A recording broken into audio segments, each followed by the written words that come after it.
नमस्कार मैत्रिणींनो, आज आपण शेवग्याच्या शेंगाची भाजी बनवूया। अगदी चवीला टेस्टी आणि पौष्टिक बघा। शेवग्याची शेंग खाल्ल्यानंतर खूप फायदा आहे आपल्या शरीराला, डायबिटीज वाल्यांना सगळ्यांनाच फायदा आहे। आयुर्वेदिक शेवग्याची शेंग तर इथं मी शेवग्या शेंगा 5 शेवग्या शेंगा घेतलेल्या बघा, आणि बोटा एवढा छोटे छोटे तुकडे करून आपण वरले शिरा काढून घ्यायचे। त्या शेवग्याची शेंग आधीच मी धुवून घेतलेली आहे।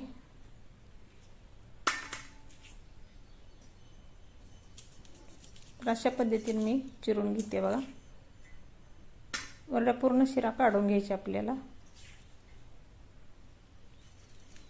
शिरा काढल्यामुळे पटकन आपली शेवग्याची शेंग शिजते बघा। गावच्या पद्धतीने आज आपण बनवतोय।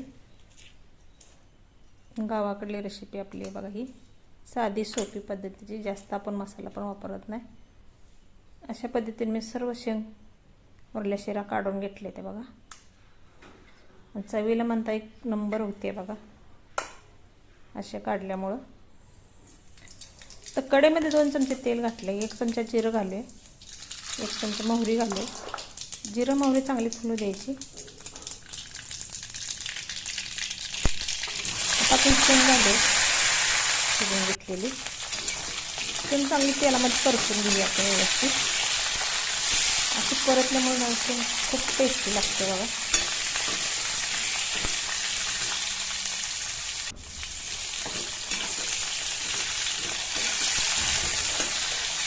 मिक्सर हलवून घेऊया तळापासून।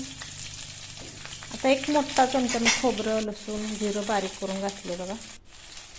1.5 चमचा मी कांदा लसूण मसाला घालते, आणि 1 चमचा मी दाण्याचा कूट घातला। चवीनुसार मीठ घातले बघा। मिक्स करून घेऊया आपण।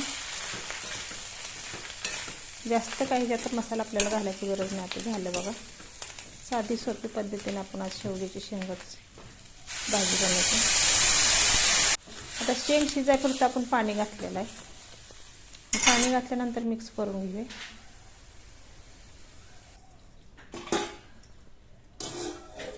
आता झाकण ठेवे, 5 मिनिटात आपली भाजी तयार होते बघा।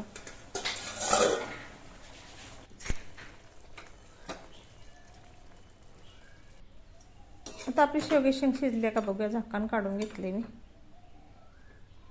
बघा। शेंग चांगली शिजलेली आहे।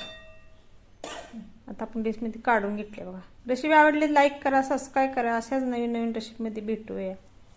रेसिपी मैत्रिणीला नातेवाईकांना शेअर करा। खूप टेस्ट आहे। तुम्ही भाकरीसोबत चपातीसोबत भाताबरोबर खाऊ शकता, तोंडी लावू शकता बघा ही शेंग। आणि चवीला म्हणता तर भन्नाट झाली आहे बघा गावाकडली रेसिपी आपली।